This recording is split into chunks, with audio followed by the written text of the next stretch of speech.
रूपा जी, जब आपके किरदार की बात होती है, द्रौपदी इतना शक्तिशाली किरदार, जिसके इतने आयाम थे, ऐसी निर्णायक भूमिका उस किरदार की रही।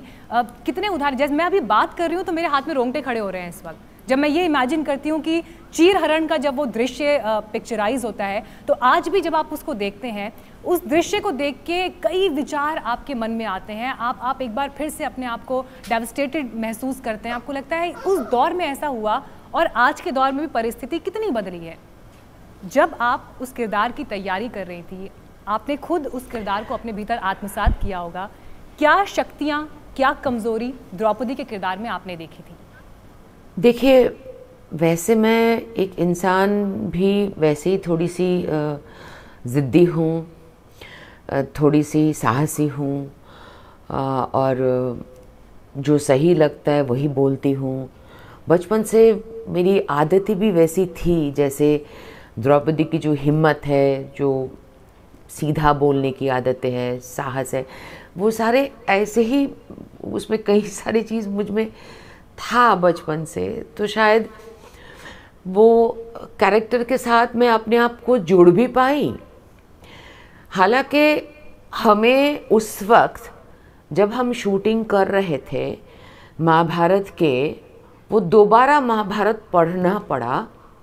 जो महाभारत हम बचपन में पढ़े थे वो अलग था, जो हम दोबारा बड़े होने के बाद ये किरदार निभाते वक्त, ये जो द्रौपदी का किरदार हमने पढ़े, फिर से अलग अलग जगह पे एनालिसिस मिलते थे तो उसमें पढ़ाई जो की है, तब हमें लगा कि ये हमेशा के लिए ये नारी जो है ना, ये भारत के एक अंग है, एक रूप है।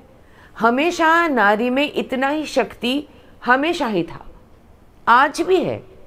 देखिए, नारी की शक्ति और नारी का सम्मान जब जब खराब हुआ, तब तब ये ऐसे ही फल मिलते गए, कुरुक्षेत्र बनते गए। तो नारी का ताकत हमेशा ही बहुत ज़्यादा था, सम्मान भी ऊपर। जब जब नीचे हुआ तब इसको लोगों को भुगतना पड़ा, झेलना पड़ा। तो ये शक्ति जो है नारी, वो हमेशा के लिए सही है। इट इज़, आज भी वो कॉन्टेम्पररी है, आज के लिए भी वो सही है, उस वक्त भी सही था। और ये भारत का जो परंपरा है ना, ये देखो, हम भारत माता बोलते हैं, बाकी सारे देश फादर बोलते हैं देश को, लेकिन भारत माता बोलते हैं अपने देश को, माँ के समान मानते हैं। तो नारी का सम्मान, नारी का शक्ति हमेशा पूजा जाता है। माँ दुर्गा, माँ काली हमेशा पूजा जाता है भारत में, अलग अलग रूप में पूजे जाते हैं। तो मुझे हमेशा ये लगा, उस वक्त भी लगा, जब चीरहरण का सीन मुझे याद है, मुझे जब घसीटा जा रहा था, गजेंद्र को याद होगा, जब वहाँ पे घसीटे जा रहे थे, मैं एक्चुअली गिर गई थी।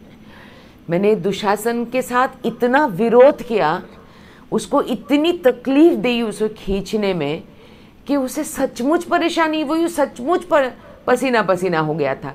और वो जो गिर गई थी वो फ्लोर पे जाते जाते, वो कोई एक्टिंग नहीं था, वो डिज़ाइन नहीं था, हम सचमुच ही गिर गए थे।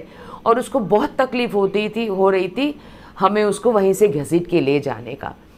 आज भी मुझे ये सारे घटनाएं मुझे लगता है, और आज ये लॉकडाउन के दौरान जब ये सब सीरियल दोबारा देखते हैं तो आज भी लगता है कि कितना कॉन्टेम्पररी है, कितने शक्ति है हमारे महिलाओं में। आज भी वो अगर चाहें, जहाँ चाहे अपनी शक्ति का सही उपयोग कर सकते हैं।